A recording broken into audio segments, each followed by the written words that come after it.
प्रत्येक माता पिता की यह ख्वाहिश रहती है कि हमारी आने वाली संतान विशेष विशेष गुणों से ही नहीं बल्कि सर्व गुण संपन्न हो। अतः माता अपने आप को उच्च विचारों से भावित करे तथा पिता भी गर्भस्थ शिशु में उच्च विचारों का संप्रेषण करें। इस सकारात्मक सोच के साथ प्रतिदिन माता पिता निम्न भावों से शिशु को भावित करें।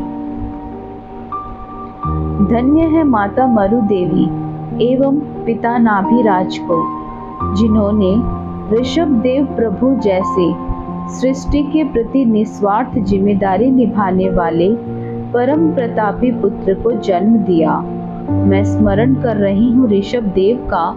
उनकी दिव्य ऊर्जा शक्ति मेरे पुत्र में चंद्रमा की किरणों के रूप में प्रविष्ट हो गई है और मेरा पुत्र भी ऋषभ देव प्रभु समसृष्टि, देश, परिवार एवं समाज के प्रति सर्वात्मना जिम्मेदार बन गया है। उसमें पूर्णतः वह गुण विकसित हो गया है। प्रभु जैसा ही प्रतापी है वह। धन्य है माता विजया देवी और पिता जीत शत्रु को, जिन्होंने अजितनाथ प्रभु जैसे प्रत्येक कार्य में विजय प्राप्त करने वाले पुत्र को जन्म दिया। मैं स्मरण कर रही हूँ अजितनाथ प्रभु का। उनके नाम का प्रभाव त्वरित गति से मेरे रोम रोम में घुल रहा है। मेरा पुत्र प्रभु की तरफ प्रत्येक कार्य को जोश एवं होश के साथ पूर्णतः संपन्न करने वाला बन गया है। कभी भी हार मानकर पीछे खिसकने का तो सवाल ही कहाँ उठता है। अद्भुत साहसी, परम उत्साही, प्रत्येक कार्य में सफल होकर विजय पाने वाला है वह। धन्य है माता सेना देवी एवं पिता जितारी राजा को, जिन्होंने संभवनाथ जैसे प्रत्येक कार्य को संभव करने वाले पुत्र को जन्म दिया।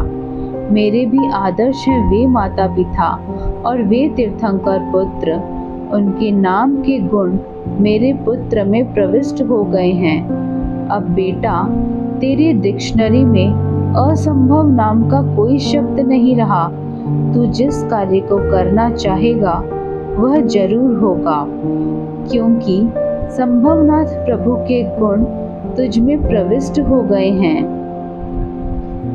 धन्य है माता सिद्धार्था और पिता संवर महाराजा को, जिन्होंने अभिनंदन प्रभु जैसे पुत्र को जन्म दिया। मैं स्मरण कर रही हूँ उस समय को जब प्रभु गर्भ में आए तो माता पिता और पूरे नगर में आनंद फैल गया। सर्वत्र आनंद फैलाने वाला महापुरुष के गर्भावतरण पर देव तथा इंद्र भी आकर बार बार माँ एवं प्रभु की स्तुति अभिनंदन करते थे। उसी तरह मैं भी असीम आनंद में हूँ। मेरा रोम रोम प्रसन्न है और मेरा पुत्र भी ताउम्र प्रसन्न रहने वाला है। कष्टों संघर्षों में भी प्रसन्नता से खिला खिला रहता है। धन्य है माता मंगला रानी और पिता मेघराजा को, जिन्होंने सुमतिनाथ प्रभु जैसे श्रेष्ठ, हितकर, बुद्धि वाला पुत्र को जन्म दिया। मैं स्मरण कर रही हूँ उन परम प्रज्ञा संपन्न प्रभु का, जिनकी प्रज्ञा का प्रमाण गर्भ में ही माँ को मिल गया और माँ ने जटिलतम केस पल भर में सुलझा दिया। बेटा, तेरे भीतर भी प्रभु जैसी प्रज्ञा छिपी हुई है। तू भी ऐसी जटिल समस्याओं को अपनी प्रखर प्रज्ञा से पल भर में सुलझा देगा, ऐसा मुझे परम विश्वास है।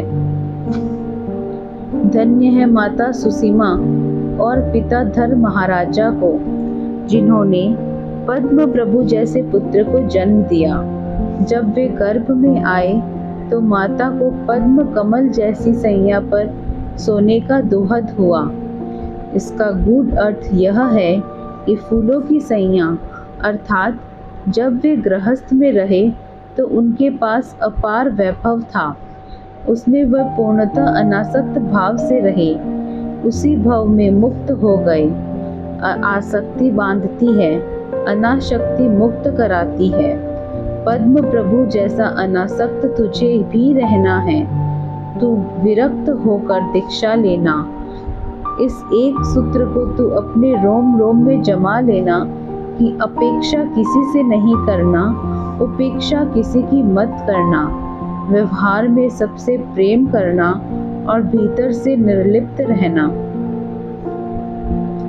धन्य है माता पृथ्वी देवी और पिता प्रतिष्ठ राजा को, जिन्होंने सुपार्श्वनाथ जैसे तेजस्वी पुत्र को जन्म दिया। मैं स्मरण कर रही हूँ प्रभु का, जिनके गर्भ में आते ही माता सुंदर पार्श्व वाली हुई।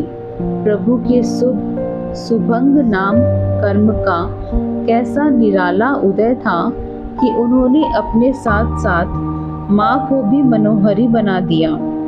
माँ भी सबको प्रिय लगने लगी तथा माँ के स्पर्श से पिता की पसलियों का दर्द ठीक हो गया। धन्य है प्रभु को, जिनकी आरोग्य वर्धिनी ऊर्जा कितनी प्रखर थी। उसके विस्तार से माँ भी सबको आरोग्य देने वाली, स्वस्थ देने वाली बन गई। तू भी आरोग्य का निर्णय है, तू भी आरोग्य का निलय है। तेरे शरीर से निरंतर आरोग्य वर्धिनी ऊर्जा बह रही है। तू जहाँ भी रहे वहाँ अधिकाधिक आरोग्य का विकास हो, तेरी छाया भी आरोग्यदायक बने। धन्य है माता लक्ष्मणा और पिता महासेन को, जिन्होंने चंद्रमा के समान कांति वाले चंद्र प्रभु को जन्म दिया। बेटा, तू भी चंद्र प्रभु के सदृश सौम्य एवं शीतल तेज से संपन्न है। तुझे क्षमा के तेज से संपन्न होना है। जो सौम्य होता है उसके साथ दुनिया होती है, चंद्रमा के साथ तारों की तरह। तू भी मन से और मुंह से सौम्य एवं शीतल रहेगा तो तेरे साथ भी दुनिया चलेगी। मेरा बेटा चंद्रमा सम शांत है, सौम्य है, शीतल है। धन्य है माता रामा देवी और पिता सुग्रीव राजा को, जिन्होंने सुविधिनाथ प्रभु जैसे सुयोग्य कौशल संपन्न पुत्र को जन्म दिया। माँ पुत्र को सब काम तरीके से करना सिखाती है, जबकि यहाँ तो उल्टा हो गया। पुत्र के गर्भ में आने पर माता अभयदान, सुपात्रदान, व्रत पालन आदि सब विधियों में निपुण हुई। तू भी ऐसा ही कुशल है, सुयोग्य है। तेरे कार्य करने के तरीकों से सब प्रेरित होंगे। मुझे भी धर्म में कुशल तू ही बना रहा है। धन्य है माता नंदा और पिता दृढ़रथ महाराजा को, जिन्होंने शीतलनाथ प्रभु जैसे पुत्र को जन्म दिया। उनके गर्भ में आने के बाद पिता का दाह ज्वर माँ के कर कमलों के स्पर्श मात्र से उपशांत हो गया। बेटा, तू भी प्रभु जैसी अनंत शीतलता से संपन्न है। तेरे बोलने से, स्पर्श से, तेरे मुखमंडल के दर्शन मात्र से क्रोधियों का क्रोध शांत हो जाएगा। बेटा, तू भी चंदन जैसा, जल जैसा शीतल है। धन्य है माता विष्णु देवी और पिता विष्णु राजा को, जिन्होंने श्रेयांशनाथ भगवान जैसे परम भाग्यशाली पुत्र को जन्म दिया। पूत के पैर पालने में ही नजर आ जाते हैं। इस कहावत के अनुसार श्रेयांश प्रभु भव्य जीवों का श्रेय करेंगे। यह बात गर्भ में ही नजर आ गई। वे गर्भ में आए तो उनके यहाँ पीढ़ियों से एक देवाधिष्ठित सैया थी, जिस पर बैठने वाले को उपसर्ग आते थे। माता के सैया पर बैठते ही देवकृत उपसर्ग समाप्त हो गया। बेटा, तू भी मेरे लिए, मेरे कुल के लिए श्रेयांस है। तेरे जन्म से मेरे कुल का सौभाग्य बढ़ा, मेरा सौभाग्य एवं कद बढ़ा, सभी का पद बढ़ा। तेरा पुण्य इतना प्रखर रहे कि तू जिस भी घर में कदम रखे उस घर का रोग, शोक, दुख, दारिद्र्य हमेशा के लिए खत्म हो जाए। तेरे पगलिए रिद्धि, सिद्धि, वृद्धि एवं समृद्धि के पगलिए रहे। तेरा आगमन सौभाग्य का आगमन है। धन्य है माता जया और पिता वासुपूज्य को, जिन्होंने त्रिलोक पूज्य पुत्र को जन्म दिया। जब प्रभु वासुपूज्य गर्भ में थे तो उनकी माता इंद्र के द्वारा बार बार सम्मानित हुई। उन पर इंद्रों के द्वारा वसु अर्थात रत्नों की वृष्टि होने से वे वासुपूज्य कहलाए। ऐसे यथार्थ नाम वाले वासुपूज्य प्रभु सब मुनियों के लिए पूज्य थे। वसु अर्थात रत्नत्रय रूप संपत्ति के प्रकाशक थे। बेटा, तू भी ऐसा कार्य कर गुजरना कि तीनों लोकों में वंदनीय एवं पूज्य बने। हमेशा परिवार एवं समाज का गौरव बढ़े, ऐसा व्यक्तित्व एवं कर्तृत्व बनाना। धन्य है माता श्यामा और पिता कृतवर्मा को, जिन्होंने विमलनाथ प्रभु जैसे पुत्र को जन्म दिया। माता धन्य हो गई। आप जैसे पुत्र के गर्भ में आने पर माता की बुद्धि भी निर्मल हो गई। बेटा, तू भी मेरे लिए विमलनाथ है।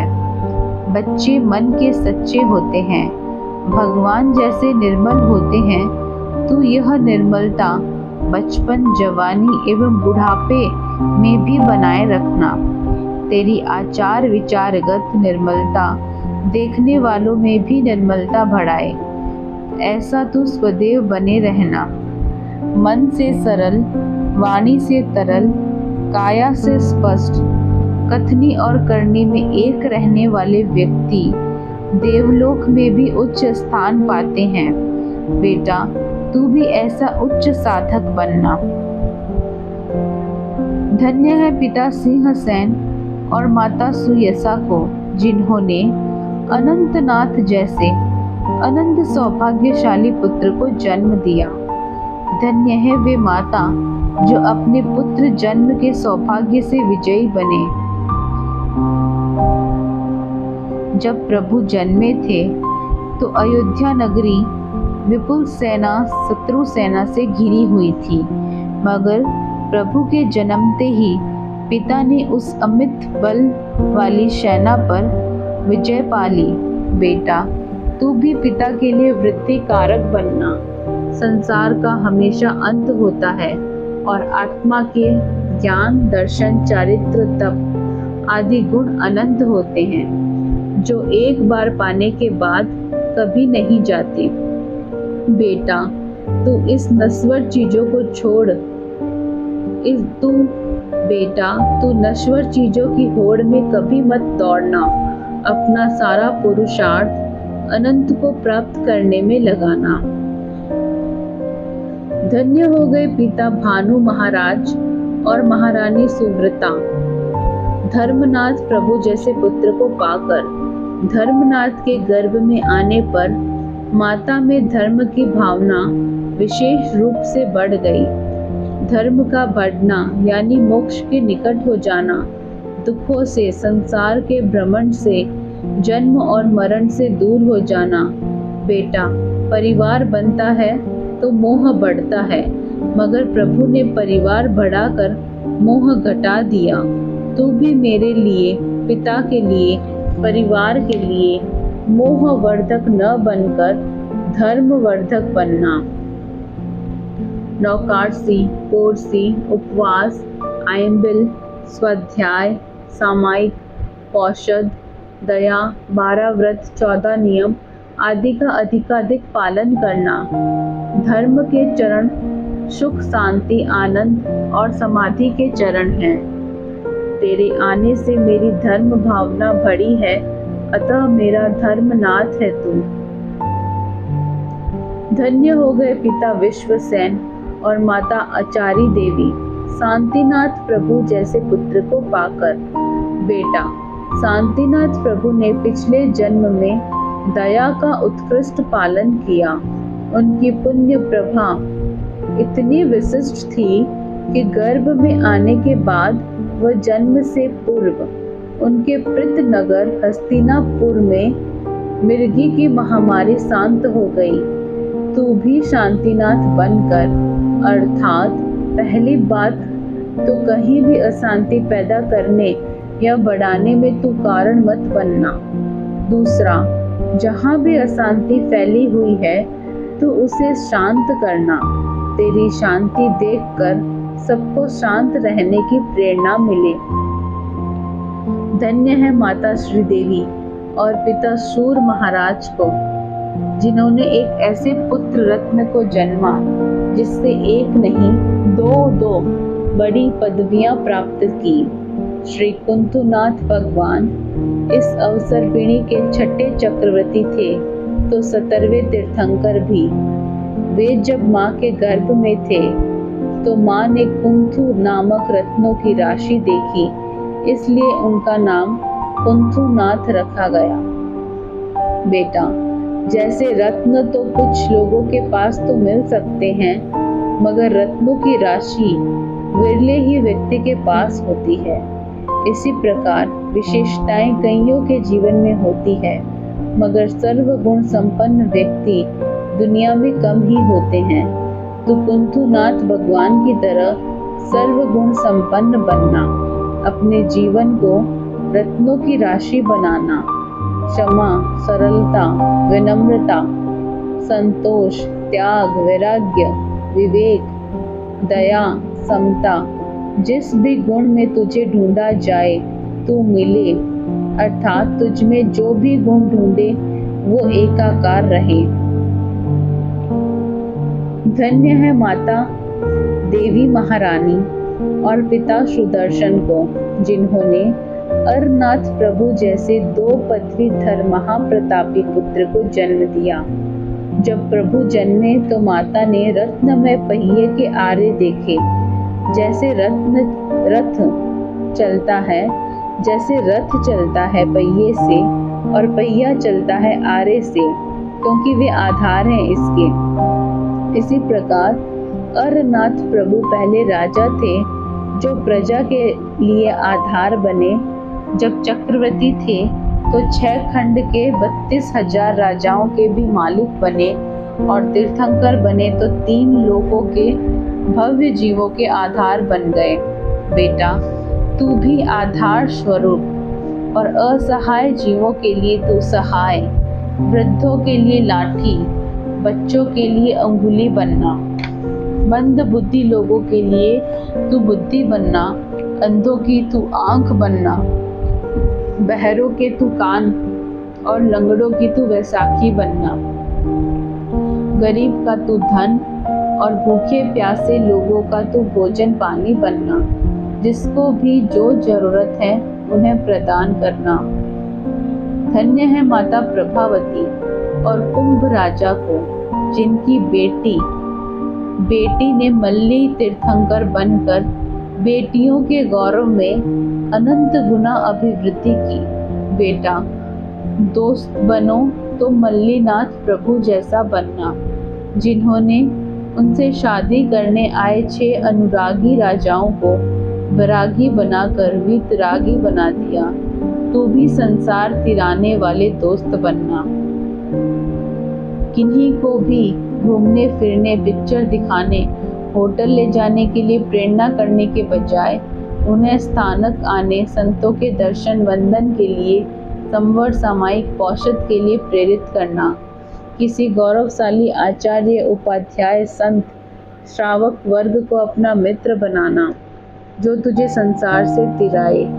अगले भव के लिए भी रोज यही भावना मन में बार बार प्रगाढ़ करना कि मुझे अगले जन्म में तीर्थंकर, गणधर, आचार्य, उपाध्याय जैसी विशिष्ट जागृत चेतना वाले मित्र मिले, जिनका साथ पाकर मैं धन्य धन्य बन जाऊं।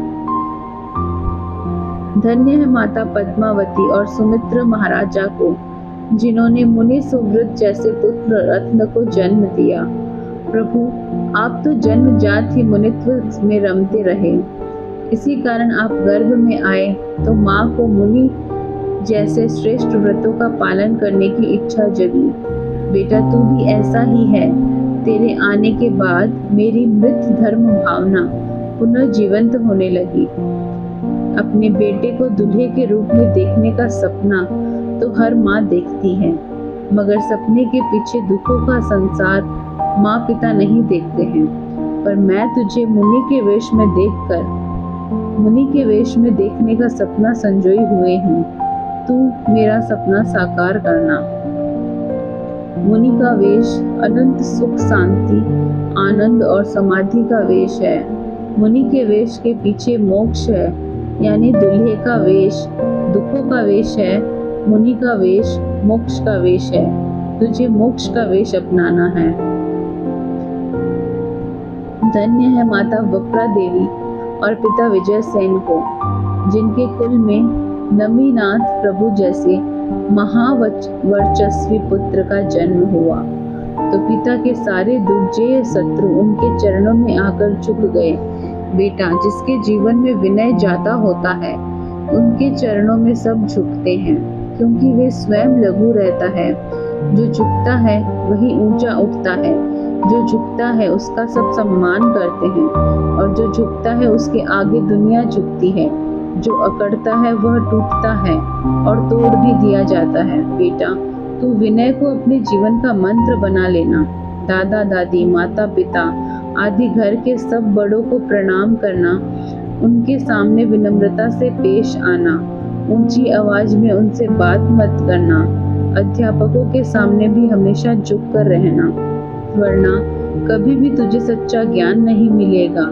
माता पिता और गुरु तो भगवान होते हैं, उनके सामने कभी भी उनसे ऊपर मत बैठना। वो जमीन पर बैठे हों तो तू उनके सामने कभी भी बिस्तर, कुर्सी, सोफा और पलंग पर मत बैठना। विनम्र व्यक्ति को जीवन में हर उपलब्धि मिलती है, बड़ों का आशीर्वाद फलता है। तू भी विनम्र बनकर हर कदम पर फलते रहना। धन्य है माता शिवा देवी और पिता समुद्र विजय महाराज को, जिन्होंने सबके अनिष्ट निवारक अरिष्ट नेमी प्रभु जैसे पुत्र को जन्म दिया। बेटा, उनकी बारात में आए मांसाहारी राजाओं के मांसाहार के लिए बाड़े में इकट्ठे किए गए सैकड़ों पशुओं की चीत्कार सुनकर उनका दिल दहल गया। उन्होंने सर्वप्रथम बाड़े के पशुओं को मुक्त कराया और फिर शादी का मन हटाकर दीक्षा ले ली। बेटा, तू भी ऐसा ही करुणावान एवं अहिंसक दिनचर्या वाला बनना। जिन वस्तुओं में अंडा, चर्बी, पशुओं की हड्डियों का चूर्ण आदि मिलता हो, ऐसी कोई वस्तु मुकाम में मत लेना। ऐसी वस्तुओं के मिश्रण का भोजन भी त्यागना। ऐसे क्रीम, पाउडर, पेस्ट आदि काम में मत लेना। कभी भी रास्ते चलते हरी वनस्पति, धान्य आदि पर पैर न पड़े, इसका ध्यान रखना। फूल तोड़ने, फूलों एवं लाइटों की डेकोरेशन करने की बजाय सब जीवों को साता एवं अभयदान देना। धन्य है माता अचिरा देवी और पिता विश्वसेन जी महाराज को, जिन्होंने पार्श्वनाथ प्रभु जैसे पुत्र को जन्म दिया। पार्श्वनाथ प्रभु के ज्ञान का प्रभाव ऐसा प्रभाव था कि रात के धूप अंधेरे में भी पिता के पास से गुजरते नाग को माँ ने देख लिया और पिता को सावधान किया। पार्श्वनाथ प्रभु ने राजकुमार अवस्था में धूनी में जलते लक्कड़ में झुलसते हुए नाग नागिन को बचाकर नवकार सुनाकर उद्धार किया और वे मर कर धर्मेंद्र पद्मावती बने। बेटा, तू भी घायल, बीमार, भूखे प्यासे पशु पक्षियों की सेवा करना। यदि हम अच्छे रहेंगे तो पशु से अच्छा दोस्त दुनिया में कोई नहीं होगा। एक तो पशुओं से तू कभी डरना मत, दूसरा डांट कर या काटने की आशंका मन में पाल कर कभी भी उन्हें लकड़ी से डरा कर या पत्थर मत मारना। प्रेम की भाषा तो पशु भी जानते हैं। तेरे उपकार का बदला वे किसी न किसी तरह चुका कर तेरे प्रति सदैव आभारी रहेंगे। बेटा, 22वें और 23वें तीर्थंकर तो पशुओं की रक्षा से ही आज तक याद किए जाते हैं। तू भी ऐसा पशु प्रेमी बनना। लावारिस कत्ल खाने में कटने वाले को जाते हुए पशुओं की रक्षा करना। धन्य है माता त्रिशला और पिता सिद्धार्थ को, जिन्होंने वर्धमान जैसे वीर पुण्यपुंज तीर्थंकर पुत्र को जन्म दिया, जिसका देवों के नाम महावीर रखा जिनका देवों ने नाम महावीर रखा। पार्श्वनाथ प्रभु के शिष्य संजय विजय मुनिवर ने उनका नाम सन्मति रखा। उनके गर्भ में आने से सिद्धार्थ की रिद्धि, यश, वैभव, धन आदि खूब बढ़ा, अतः उनका नाम वर्धमान रखा। बेटा, वृद्धि का मंत्र है उदारता, दान।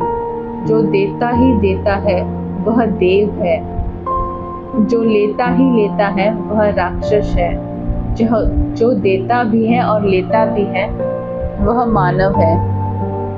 तू पहले मानव बनना, फिर शीघ्र ही मनुष्य देह का देव बनना, क्योंकि बांटने में सुख है, बटोरने में दुख है। बटोरते ही रह जाने वाले का धन पड़ा पड़ा सड़ जाता है, कोयला बन जाता है। बांटने वाले का धन सोना बनकर भाग्य रूपी अदृश्य बैंक में जमा हो जाता है। जब जरूरत हो तब हमें अपने आप मिलते रहते हैं। हमारी संस्कृति खिलाकर खाने की संस्कृति है। तो पहले किसी को खिलाना, दान पुण्य करना, फिर मुंह में कवल लेना। जब भी जीवन में कोई कष्ट आए तो प्रभु महावीर की समता को याद करना, अपने मन को भी समता से भावित करना कि मैं अनंत समतावान हूँ। जब भी मन के किसी कोने में भय पैदा हो तो प्रभु महावीर की वीरता और निडरता को याद करके अपने मन को साहसी बनाना, सोचना मैं अनंत साहसी हूँ। बेटा, प्रभु महावीर माता पिता को जरा भी पीड़ित नहीं होने देते थे। तू भी परिवार के लिए साताकारी बनना, सोचना मैं सर्व सातादायक हूँ। प्रभु महावीर पूर्णतः आज्ञाकारी थे। उनके बड़े भैया नंदीवर्धन ने 2 साल दीक्षा लेने तक का मना कर दिया, तब भी उन्होंने भाई की आज्ञा मानी। तू भी आज्ञाकारी बनना, बड़ों से पूछकर ही सब काम करना, उनके मना कर देने पर कोई भी कार्य मत करना।